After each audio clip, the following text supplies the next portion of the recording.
Ladies and gentlemen, boys and girls, children of all ages, distinguished guests, and folks of all stripes, put your hands together for the Space Cadet Sports Podcast. Houston, we have Paul Salazar Jr. Welcome back to the Space Cadet Sports Podcast. I'm your host, Paul Salazar Jr.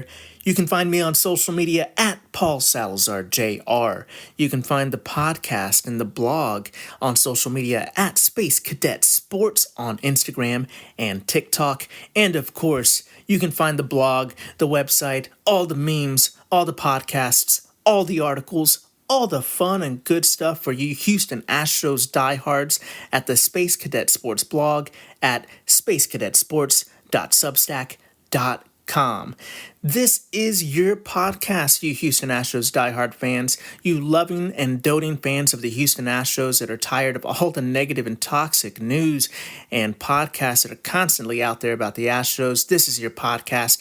Obviously, if you're not from Houston, if you're not an Astros fan, this podcast is probably not for you. It's probably going to frustrate you or make you angry or make you just think I'm a bit of a homer. But that's okay. There's plenty of spaces for you out there. There's ESPN, there's John Boy, there is all of these media companies that have made a lot of money out of beating up on the Astros for plenty of seasons. There's plenty of spaces for that negativity. This is a podcast for the H-Town hustlers. This is a podcast for the Houston natives, the diehards like me that love their team and that are looking, definitely to vent about their team, to complain about their team, but generally keep it positive and generally look forward and look back and be grateful for the years the Astros given us and look forward to more years to come, more greatness out of our team. So thank you so much for listening to this podcast. This actually is big for me. I just started the podcast this season and this year, and I really wanted to come out of the gate kind of pushing, kind of really getting a lot of content out there. And I told myself I would do... I would cover the Astros every day in April. I would get an article or a meme or a podcast, more meme reaction, I should say, or something like that out there every day. And I did that. I think I might have missed one day here or there. But generally speaking, I covered the Astros as well as I could. It was absolutely exhausting. You do something like this, I was like, hey, maybe there's a niche for me as a podcaster or as a writer, in sports journalism, sports blogging, I should say, you really respect the work that people do. So, there are times that I kind of make jokes at people, at other writers, definitely I try to punch up, bigger writers and people that are pretty negative or podcasts out there. Once again, I try to punch up these bigger podcasts, these podcasts that are highly negative. I do like to make jokes at them at their expense, but I also want to say mad respect, to people that are out there that are creating things, especially in the sports journalism field. I've learned how difficult and how hard it is to do these things. So just mad respect, mad shout out to everybody out there. And also, if you're looking to do something, you're looking to be creative, I just want to encourage you, go out there, do it, make the thing, whether it's a podcast, whether it's just a shed for your backyard, whatever you're looking to do, go out there and do it.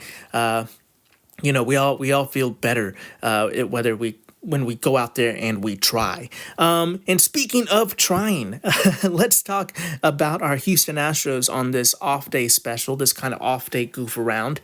This is not a video podcast, so it's technically not an off-day goof around, some off-day shenanigans here today, but it is an off-day podcast. So today we are going to talk about the team moving forward. If you're looking for an Astros recap for the Mexico City series, that's the previous podcast. That's that video podcast. You can find that the previous podcast on the feed. Or if you're looking for the video version of it, go to the Substack at spacecadetsports.substack.com. That isn't behind a paywall. You can just go there and check out that video. Get the memes, get the jokes, get get more of that and get that recap of the series.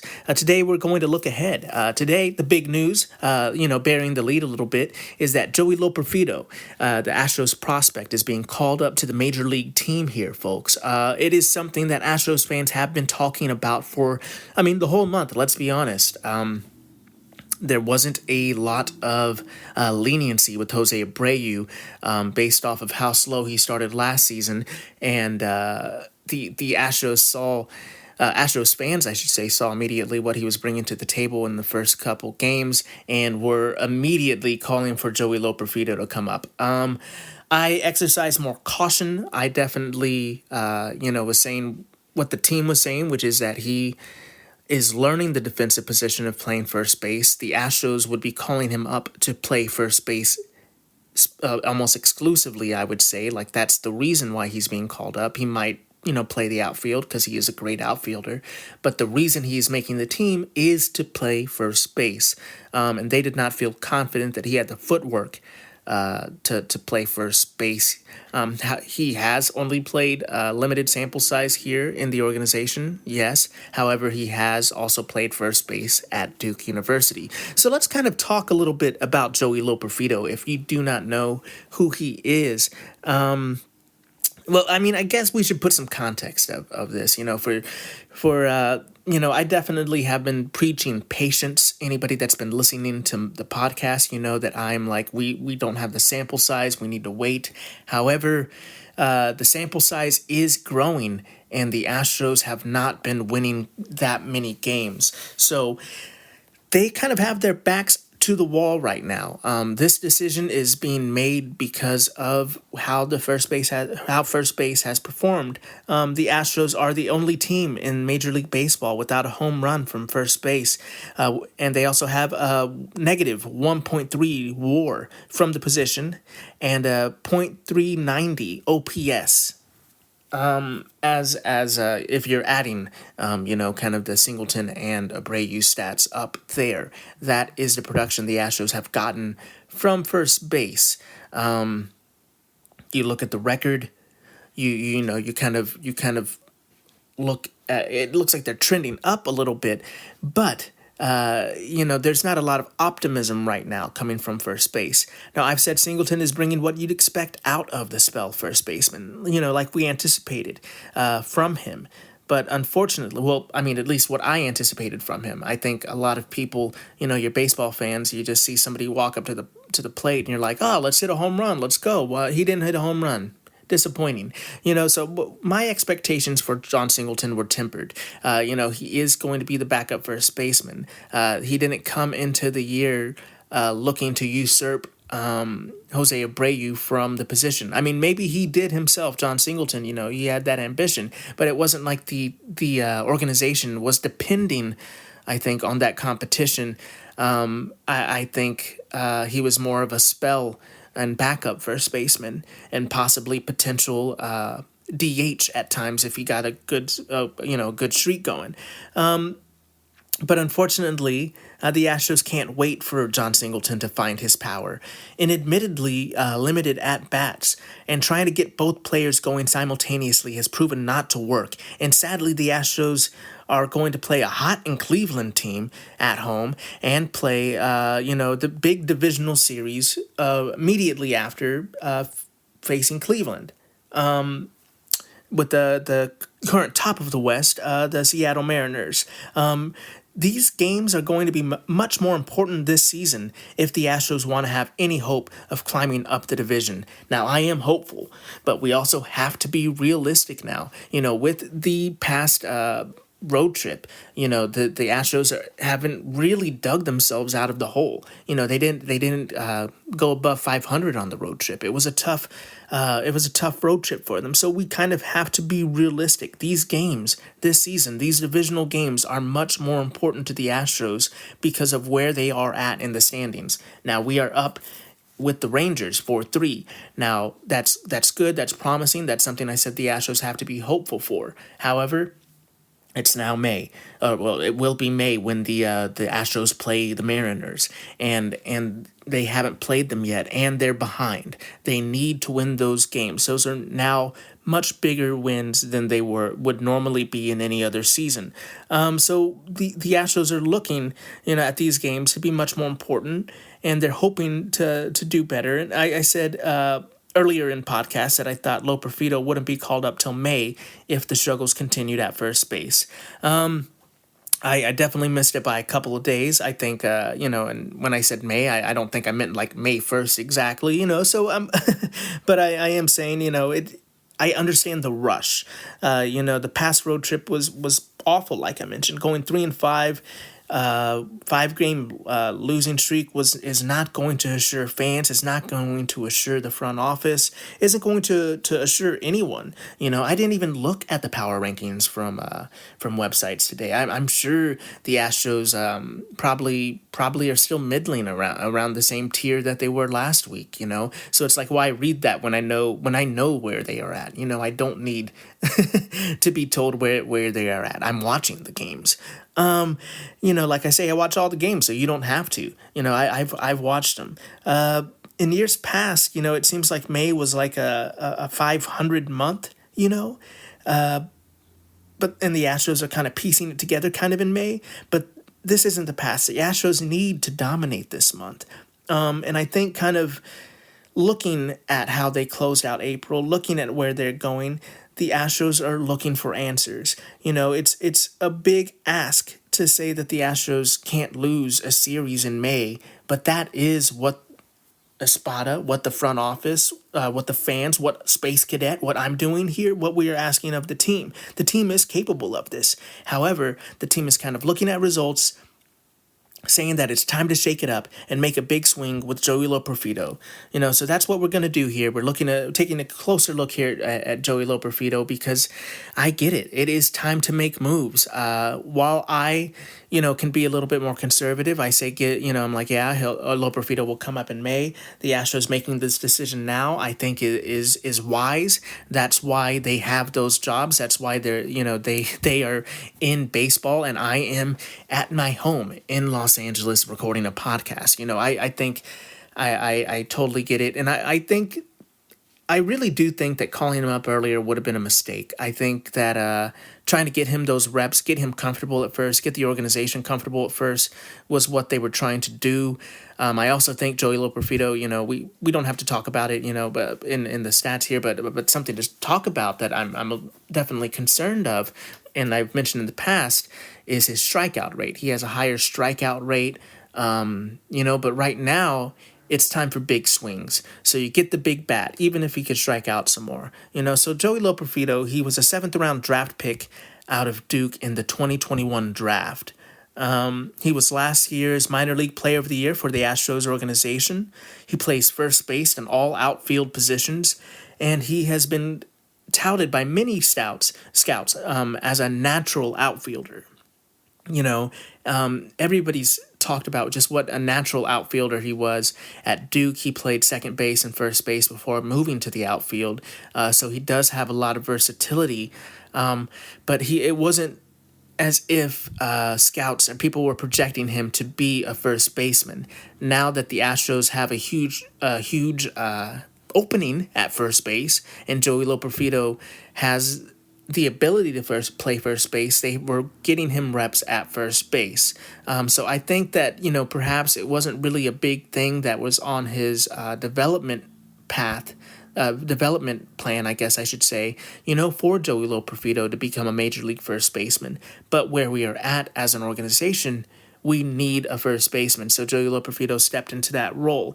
However, when you talk about him being a natural outfielder, whether we're talking about this season, if Abreu kind of figures it out, or, just to the future long-term plans of the Astros, he is an outfielder and he can play the outfielder well, especially center field.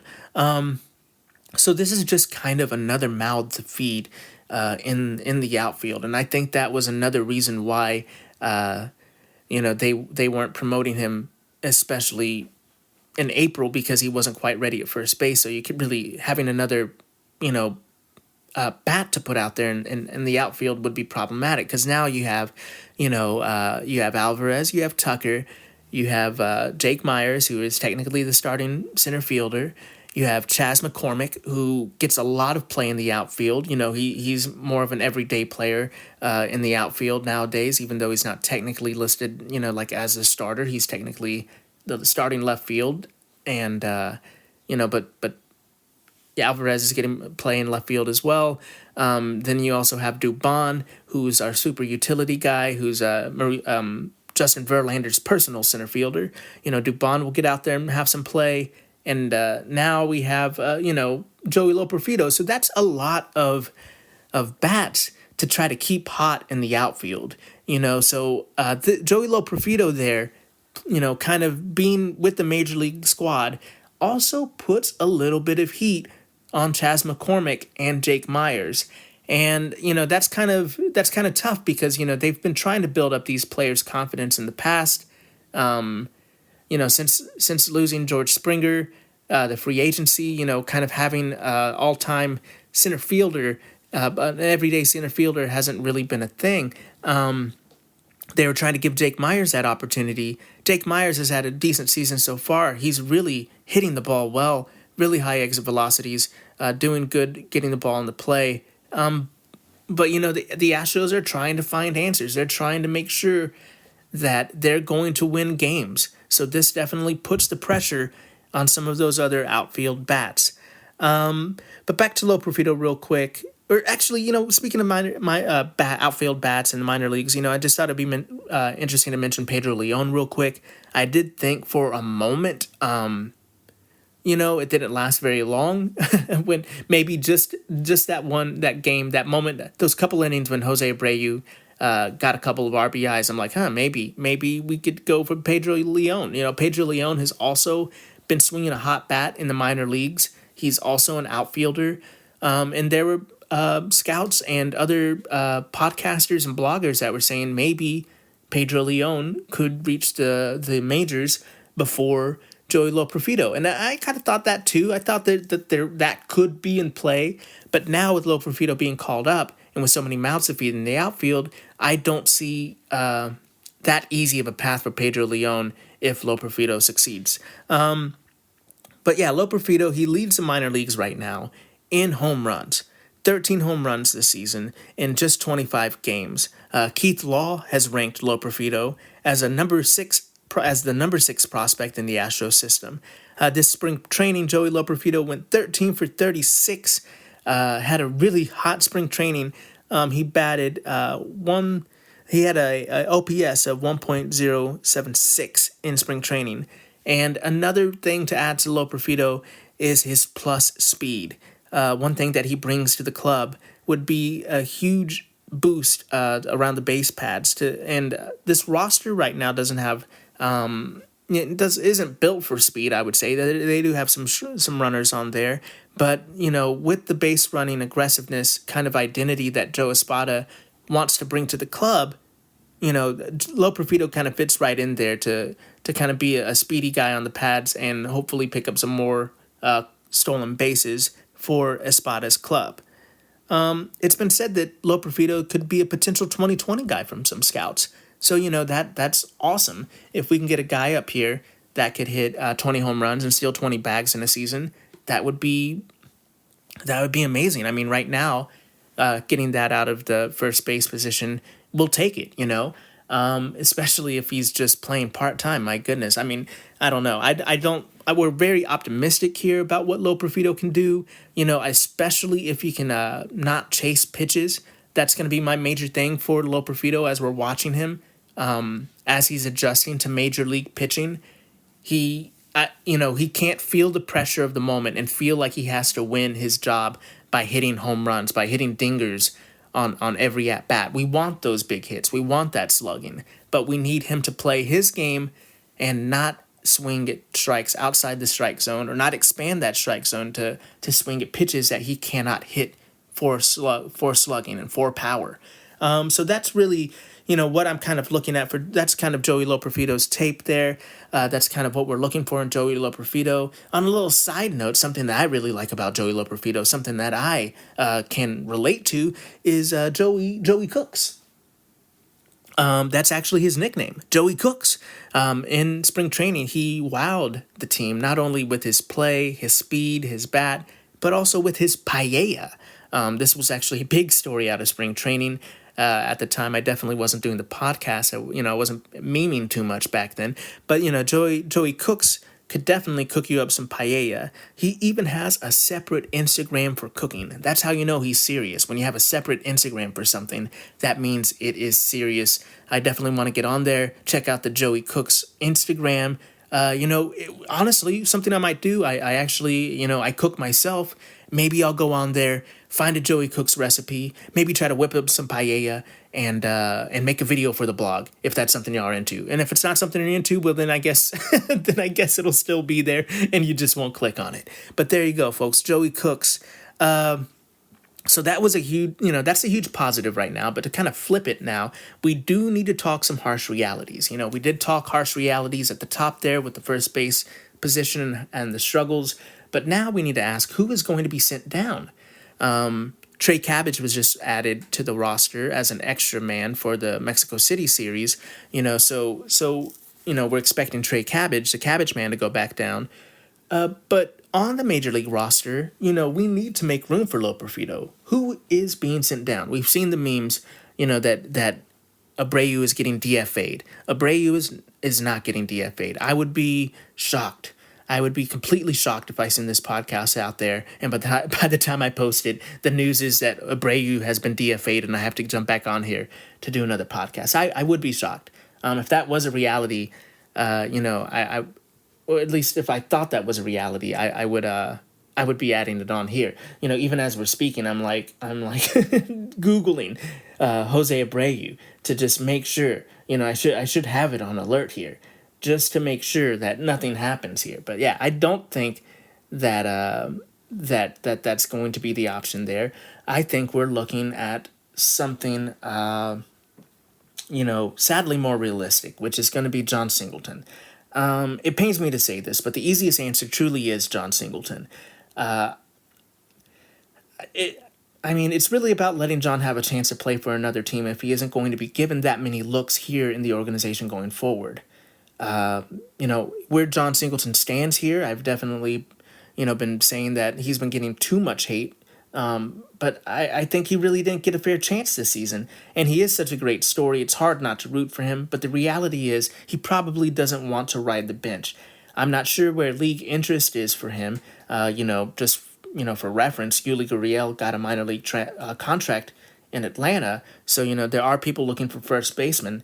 But I'm sure Singleton doesn't want to hustle in the minors anymore. But, maybe he's just looking for an opportunity where he can get back to the major leagues if the Astros aren't going to give him that opportunity. I can see the team begrudgingly cutting ties with Singleton so he can play elsewhere. And I'm not saying that the team looked to Singleton to solve their future issues, at first base. But I think the Astros wanted to see Singleton succeed in an Astros jersey. But given the struggles Abreu has had and given the lack of power that Singleton has displayed, perhaps, the team is looking to move on from Singleton if Singleton isn't interested in riding the bench or going to the minors. If Singleton, and the team are looking to figure that out and balance his playing time and everything's chill there, then Greg Kessinger might be the other option. He's a super utility backup to Dubon, and he rarely gets any playing time, or at-bats for that matter. He gets more playing time than at-bats, So far, his highlight has been pitching in a blowout and not giving up a run, and that was great. I did love to see it. He arguably had a couple defensive plays here and there as well, at third. But Gray's amazing for his defensive depth, but he hasn't been used very frequently, and he doesn't seem to be a necessity for Espada, especially when you have a super utility guy that is a defensive person on your roster with Mauricio Dubon. And then there comes the problem of the 40-man roster. So the Astros don't have Joey Loperfido on the 40-man roster. So, for newer baseball fans out there, the every major league team gets a major league roster. You have your 26 men that you get to have playing with you. You have your position players and your pitchers, and then you have your 40-man roster, and that 40-man roster is made up of some minor league players that are able to be called up and down from the minor leagues throughout the season.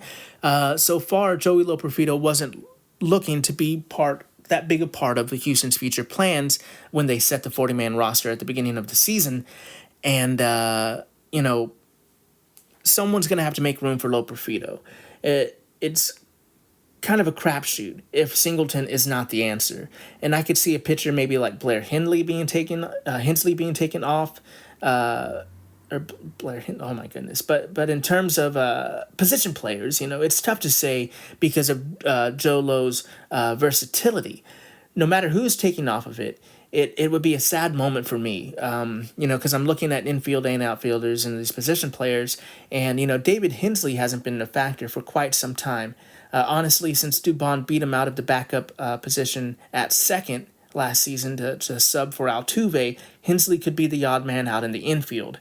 The odd man out in the outfield could very well be, it pains me to say this, UH alum Corey Julks. Kennedy, Cordona, and some of the other outfielders are a bit younger and are a bit more recent additions.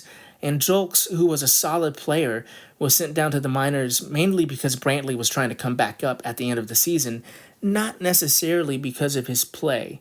However, with the current logjam at outfield, it looks to be a lot longer of a road for someone like Julks this season, seeing that Joey Loperfido is being called up, Pedro Leon is swinging a hot bat, and no one at the major level has really taken a huge step back to go back to the minors, nor do you expect the Astros to try to build up the confidence of McCormick and Myers by sending them up and down again.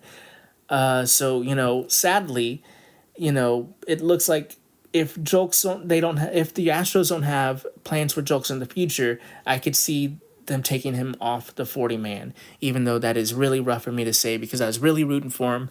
I like Corey Julks. I think he could be, a solid a solid bench player, in the major level. So I would have loved to see him come up and be an Astro in that capacity. But I don't know. Who do you think is going to be sent down from the major league roster? Who do you think is going to be taken off the 40-man? Definitely let me know. Get at me either at Space Cadet Sports on social media. Go to the Substack. Drop some comments. Let me know what you think. But now let's move ahead. Let's kind of look ahead to the next series. The next series we're going to be playing the Guardians. The Guardians are 19-9 coming into town as one of the hottest teams in the AL. They lead the AL Central and have a run differential of plus 46 runs. That's second only to Atlanta's plus 47 in all of the major leagues. So the Astros have a big test here at home against a hot team with the back end of the rotation up. Will the Astros finally get a proper win streak and start climbing the rankings like I said they will have to do this May? I'm hopeful.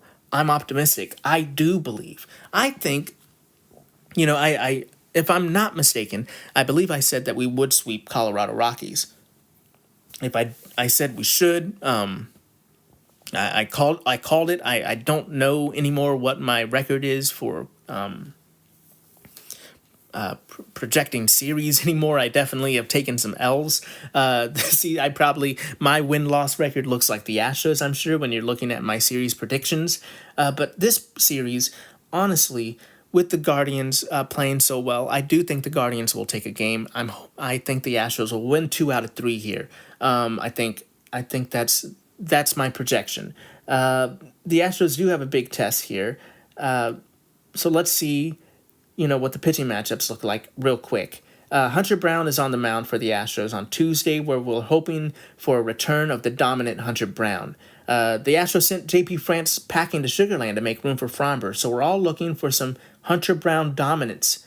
Or soon, the front office may be forced to consider another arm in the rotation, whether that's Sean Dubin or J.P. France. The Guardian, I was going to say maybe even Brandon Bielak, but I truly don't think the way Bielak's been a little inconsistent. However, he has been a cleanup arm out of the bullpen.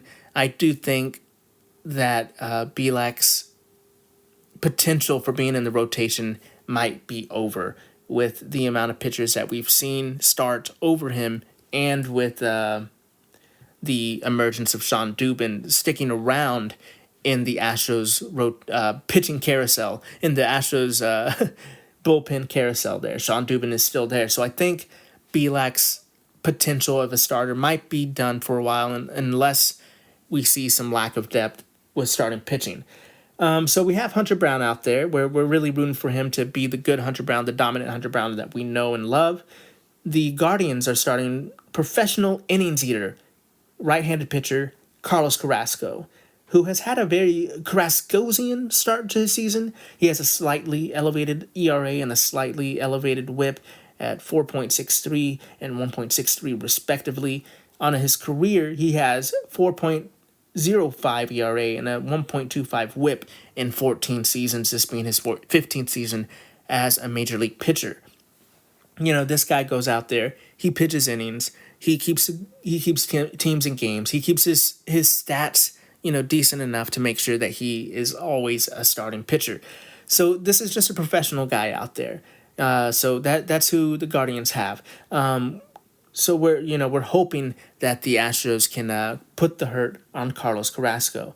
On Wednesday, it's going to be JV Day. So pray to Kate Upton and get your Mauricio Dubon jersey ready, because it's time to give this man his run support. Now more than ever, we need the consistency and the leadership of JV, and we're hoping he continues this season the way he's been going. The Astros need the run support and to keep the offense going all game long, so we can get this man the W that he deserves. Against JV, we will see the elastic right-handed pitcher Tristan McKenzie. While his career stats are a bit lower and he's a lot younger than Carrasco, McKenzie doesn't have any eye-popping pitching stats so far this season. It seems that this team's offense has been doing some good work, led by Josh Naylor. The Astros pitching could be in some trouble with patient hitters that are looking for good contact and have put up good numbers so far this young season. The Astros offense needs to zero in on quality at-bats to ensure the Guardians can't sneak up and take the lead in the game, and the Astros need to change their game and try to catch up. Normally, the Astros can come from behind. This season, however, with the pressure that they have right now, it seems that it is not their strength. Whether it's late inning pitching or late inning hitting, the Astros are struggling to win games in late innings. Either whether they're behind in the late innings and feeling the pressure to get a hit, or not getting anything and blowing the lead with bullpen arms. Right now, we'd all feel a lot more comfortable with the Astros just maintaining a lead. And for the final game in the series, it's spaghetti time. Spencer Arrighetti looks to show he doesn't just have promise and amazing stuff. He's definitely looked good. But he needs to put it together and snag a spot in the Astros rotation. His stuff looks amazing. He's a self-proclaimed baseball nerd. I love this guy. This guy's ceiling is looking high right now, so I'm hoping that he can have an outing, I should say, that gets to the 6th inning. Between Brown and Arrighetti, there's some fear for the early for early exits from these young starters, and we cannot have it in this series. This is a hot offensive team. We need our bullpen. We can't have them getting eaten up. As mentioned earlier, if starters get into trouble early, it could spell big problems for the Astros. They are not too great from playing from behind this season. They've been no bueno. The Guardians will choose to guard their team up with Logan Allen, a second-year left-handed pitcher that has pitched 31.1 innings with 26 strikeouts so far this season. He's had a season and career WHIP of 1.4 and a slightly high ERA right now at 5.46 and a slightly high batting average against at 270. And I'm hoping that the Astros can eat up this lefty how they can sometimes do with left-handed pitching. If they are able to minimize the Ks and focus on hits, I think they have a chance to force an early exit. So, here's hoping. And that's going to be it for Astros news today. But wait, there's more. I did a special Houston Texans podcast about their new jersey reveal the other day, and it got some listens. So definitely want to shout out to the Houston Texans fans out there. Here's a little something for you, a little addition for our off day podcast. The NFL draft just happened the other day, so let's take a really quick look at who the Texans grabbed. They didn't have a first-round pick this season, so their second-round pick was their first pick. At pick 42 there was Kamari Lassiter, the cornerback out of Georgia. The locksmith, I believe he is what he's called. I'm trying to feverishly look this up. I did not, honestly, with part of this goof-off special is I definitely should probably prep a little more.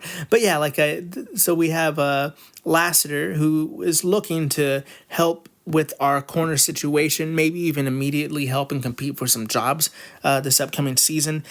Speaking of competing for jobs and some needs for the Houston Texans, the Texans also drafted in the second round Blake Fisher, offensive tackle out of Notre Dame.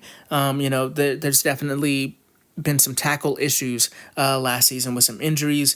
So hopefully, Blake Fisher can shore up the tackle situation behind Larry Tunsil. In the third round, Kalen Bullock, the safety from USC, was drafted. They're also looking to have some safety depth there. I'm not sure if Bullock is expected to maybe compete for some jobs this season, but, they definitely need the depth and need to shore that up. In the fourth round, the 123 pick of the draft, somebody that a lot of people are excited about is tight end Cade Stover from Ohio State. So this was a partner of C.J. Stroud, obviously. So bringing in somebody that has a little bit of a rapport with him might be good. It might actually lead to some goal line touchdowns. Stuff like that is what they're thinking. He would probably still be playing behind Dalton Schultz, I would imagine. But there is your chemistry tight end pick for the Houston Texans. In the sixth round, they went with converted linebacker from safety, I believe Jamal Hill from Oregon. They also went with Jawhar Jordan, and I'm sorry if I'm mispronouncing that name. I don't have my pronunciation guide here, and even if I did, let's be honest, I don't pronounce a lot of things right. It's more telling about what a better broadcaster I need to be than me trying to ever throw shade at a player's name. So I do apologize about that. Mr. Jordan, if that is correct, he's a running back out of Louisville. And yeah, we are looking for, a late round running back here, maybe a flyer on somebody that could help oh my goodness, why am I struggling on his name? Pierce, kind of get Pierce going, give him somebody to motivate him to keep working up the depth chart. In the seventh round, we had 3 picks. The Texans went with Solomon Byrd, who is an edge rusher from USC. Marcus Harris, a defensive tackle, who some say has a little bit of a size issue, but that doesn't seem to be a problem for Coach DeMeco Ryans. He is a defensive tackle out of Auburn. And the last pick that the Texans got was Ladarius Henderson, an offensive guard from Michigan. So yeah, that's what the Houston Texans got this draft class. We're definitely in Houston are very excited about the Houston Texans season coming up, based off of how well they played last season, the resurgence of the return of DeMeco Ryans that led to the resurgence of the Houston Texans, and of course these amazing jerseys that they dropped have gotten the whole town excited about football. So I just wanted to drop a little football thing in there for you Houston Texans fans, for all you H-Town hustlers out there. I know we're not just Astros fans, so there's a little Texans moment for you. Let me know what other teams you follow. I try to follow all of the Houston teams. I was a Houston Comets fan. I was a Houston Aeros fan. Even the Roughnecks. I'll follow. Hey, you want me to talk about the Roughnecks for a bit? You want me to talk about the Houston Gamblers and Jim Kelly? Why not? You want to talk about the Houston Oilers? Oh my goodness, I'd love to. I would probably honestly start a Houston Oilers podcast just to talk about the old team. They are my favorite football team of all time. But with that being said, me getting all nostalgic about Love You Blue, I think it's time to go ahead and call this podcast. Thank you so much for listening to the Space Cadet Sports Podcast.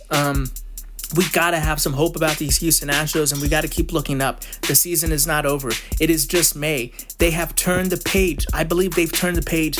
They've turned the page. They turned the chapter. They closed the book. They have a whole new library in their house full of new books to read. So we got to keep looking up, folks. Thanks so much for listening to this podcast. Definitely check out the Substack at spacecadetsports.substack.com, where you can subscribe, become a subscribing member, and get all of the memes, all of the articles, all of the podcasts in your email. Get it there. I can't anticipate that I'll be able to do this daily for the entire season, but at least, a weekly email from Space Cadet Sports into your inbox. If you would be so kind to consider funding this podcast and funding the blog, we are made possible by listeners like you. Consider donating for just a low subscription fee. You can get all of the stuff that we put out on the blog. I really try not to put too much behind a paywall because I do want to share as much as I can with people. This is more about just supporting me as a creator, supporting the podcast, and help keeping the little financial things that I do have to buy for this podcast, just helping support with that, so that it takes a lot of time, a lot of commitment to do this. So it'd be nice to kind of have a little bit of money for doing this, and I do appreciate y'all. So thank you for listening, and thank you for subscribing. And if you would be so kind to consider donating, I would appreciate that a lot as well. Let me know what you think, whether it's on the Substack or on social media at Space Cadet Sports on TikTok and Instagram. Who do you think will be sent down? What do you think? Let me know. If you want to find me on social media, you can find me specifically and yell at me about my sports take or my insane optimism at Paul Salazar Jr. on all social media platforms, and I'm active on all the cool ones. Look me up there, folks. You can even find me on my website, paulsalazarjr.com. If you're just here for Carla, you can find her and all of her pictures on Instagram at good.dog.carla. Check her out. This can be it, folks. Perhaps this is the moment we turn the page. Wherever you're at, unbutton one of your Jose Abreu buttons. Whatever page you're on your book, just turn it. You don't need to know the rest of it. Turn that page. Keep your head up, son, and vamos Astros.